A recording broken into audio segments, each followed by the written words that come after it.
All right, welcome back. The issue of transgender athletes on girls' and women's sports teams will be decided by the Supreme Court. The justices agreeing today to hear cases about state laws in Idaho and West Virginia that limit participation of transgender athletes. It comes roughly 5 months after President Trump signed an executive order titled Keeping Men Out of Women's Sports. Under the Trump administration, we will defend the proud tradition of female athletes, and we will not allow men to beat up, injure, and cheat our women and our girls. From now on, women's sports will be only for women. The announcement from the court also comes after the University of Pennsylvania this week. The transgender swimmer there, Lia Thomas, was stripped of the medals that she won for competing for the school in 2021 and 2022. It was part of a broader agreement between the Ivy League and the Department of Education. What exactly happens from here?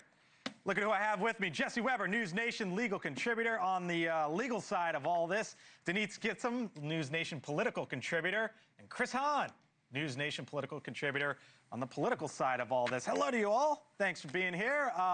Jesse, I want to start with you. So the court decides to take this up. Did that surprise you at all? Where are they going to go with this? No, this is a big issue. This is part of the national conversation. And although recently they took up the issue, they actually, in Tennessee, they upheld a ban on the use of puberty blockers and hormone therapy for trans minors. And you would say, oh, maybe that's an indication of where they're going. They didn't actually decide the issue of trans rights per se. And I'll tell you, remember, this is important. The Supreme Court has never defined transgender people as a suspect class, one that's been historically discriminated against and deserves greater protection. So there's a lot at stake here. And I have to tell you, for the advocates against the ban, they may have an uphill battle. Why? There's some very compelling arguments for the pro-ban people, right? Because they would say women have historically been discriminated against. They're now bystanders in their own sports. They need extra protection. Sex is an immutable characteristic. And although they're competing against the claim, oh, this is violates equal protection, they have maybe a strong governmental interest in protecting women's sports. Hahn, Denise, Denise, I'll start with you. This was an issue that Donald Trump used time and time again down the home stretch of the presidential campaign and was successful for him. I'm guessing he's thrilled to see this. Yeah, and so am I. I mean, I'm a woman who went to Wellesley College, where I was taught about the systemic oppression of women over history.